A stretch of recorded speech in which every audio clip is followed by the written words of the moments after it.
উফ, এই হয়েছে এক জ্বালা বাপু। বাড়িতে একটু শান্তিতে থাকার জো নেই।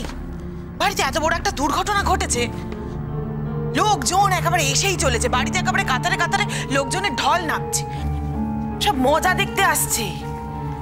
আরে বাবা, তোরা কি ঘটনাটা জানিস না? সবাই তো সবকিছু জানিস, কেন যে আসছে কি জানি। ভাবছে লোক লৌকিকতা করবে, দুটো কথা বলবে, মন মেজাজ কারোর ভালো আছে? আরে দূর বাবা, আসছি।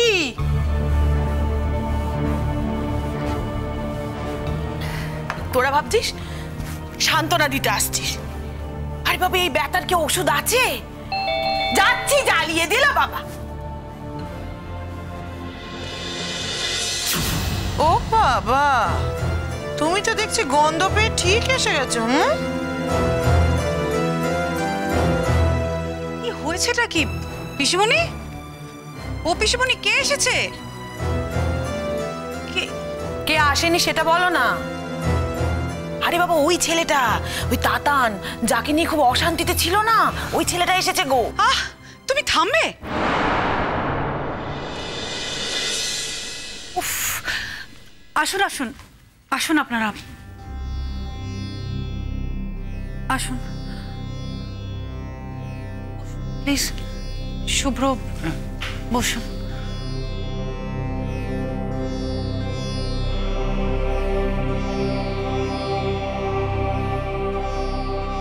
এমন একটা ঘটনার কথা শুনে না এসে থাকতে পারলাম না ভাই। মেয়েটাকে একবার দেখতে এলাম, যদি খুব অসময়ে এসে থাকি তাহলে।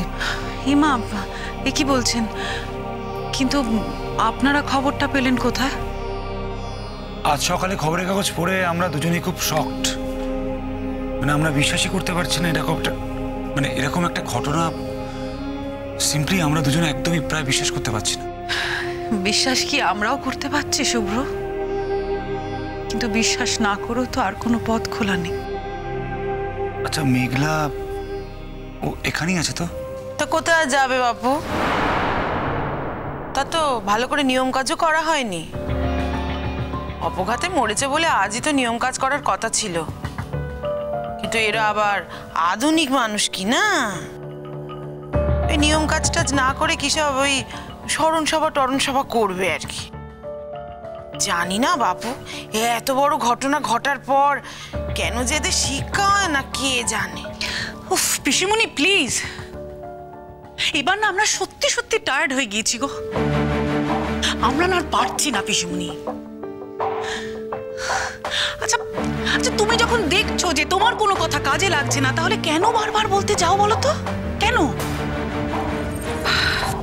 আচ্ছা আচ্ছা, সব বাড়িরই তো নিজস্ব একটা নিয়ম রয়েছে, আচ্ছা তো আমাদের বাড়িতে আমরা কোন নিয়মটা বিশ্বাস করবো সেটা তো আমরা ঠিক করবো। তা সে তুমি যতই এবারের কাজে নাও না কেন। আচ্ছা আচ্ছা পিসিমণি, তোমার তো বিয়ে হয়ে গেছে, হ্যাঁ হ্যাঁ, তো তুমি যে নিয়মটা মানো, মেনে চলো, সেটা যে আমরাও মানবো, মেনে চলবো, তার তো কোনো মানে নেই। দেখো বড় বৌমা, তোমাদের বিপদের দিনে আমি তোমাদের পাশে আছি। নাহলে তো আমি বাড়ি চলে যেতেই পারতাম, যে কোনো মুহূর্তে পারতাম, যাইনি তো। বাড়িতে এত বড় একটা বিপদ, তাই দুটো ভালো কথা বলতে যাচ্ছি, আর তুমি আমাকে এত কথা শোনাচ্ছ, আমার কিন্তু সহ্য হচ্ছে না। পুরোজন মানুষ, আমি এতগুলো কথা শুনিয়ে দিলে আমাকে হবে নাই বা কেন? এই বাড়িতে অঘটন ঘটবে নাই বা কেন? বউটা কি এই ছেলেটার জন্য তাতান তার কম অশান্তি করেনি? পিসিমণি প্লিজ। আপনি বারবার এই একই কথা কেন কেন বলছেন? আমি শুনেছি আগে। দেখুন, আমরা এখানে একটা শোকের বাড়িতে এসেছি, আপনার কথা কোনো প্রতিবাদ করছি না, কিন্তু দয়া করে বন্ধ করুন প্লিজ। কিছু মনে করবেন না শুভ্র, ওনার কথা আমরা তো ধরি না। ম্যাম, আপনি একটু বসুন প্লিজ, আমি মেঘলাকে ডেকে আনছি।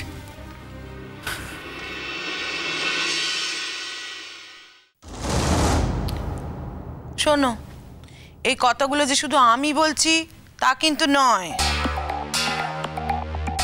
আমার ছোট বৌদিকে তো আর চেনো না, সে তোমাকে আর মেঘলাকে নিয়ে সন্দেহ করে।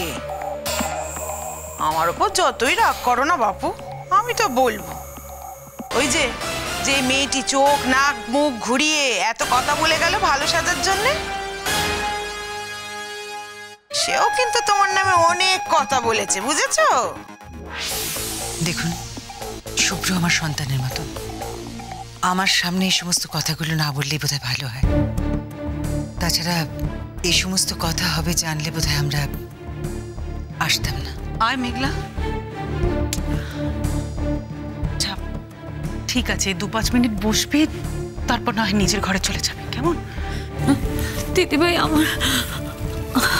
আমার এই ঘরটা ছাড়া অন্য কোথাও থাকতে ইচ্ছে করছে না, তুমি বিশ্বাস করো।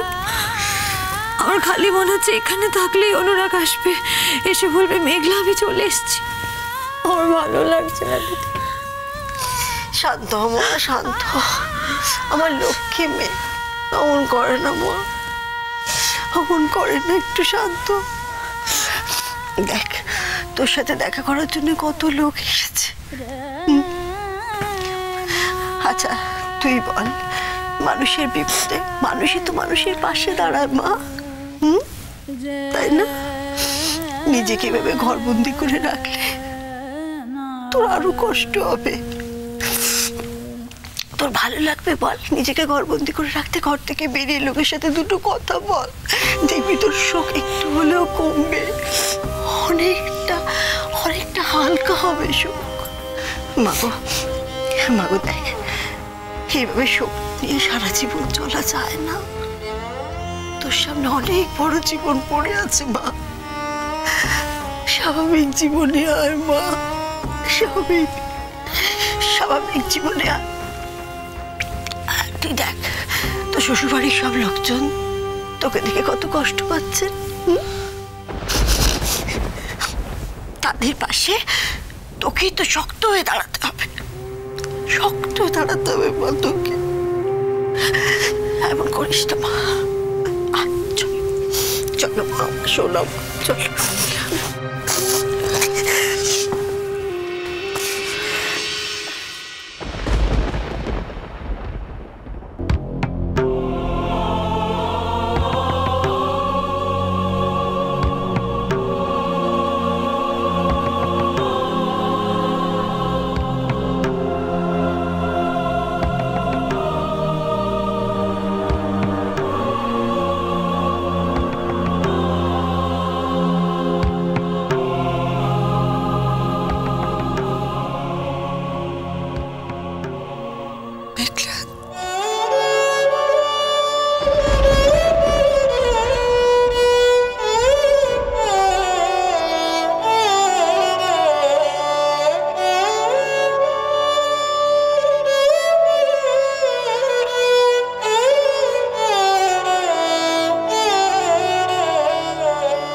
যাই, এইবার ছোট বৌদিকে ডেকে আনি।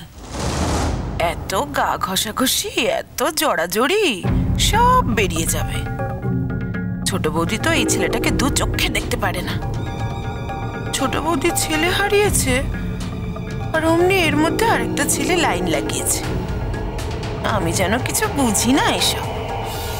দাঁড়াও না, ছোট বৌদিকে একবার উস্কাই, কি করে অপমান করে দুদ্দুর করে তাড়িয়ে দেয় দেখবে।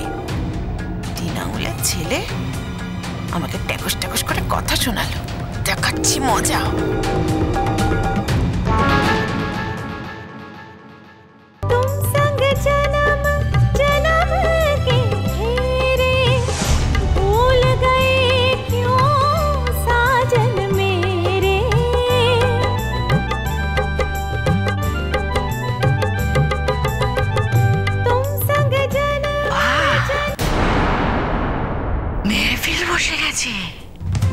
আমার ছেলেটা তো এখন পুরোপুরি চলেও যায়নি, ওরা এখন এখানে জমিয়ে গানের আসর বসিয়ে দিয়েছে।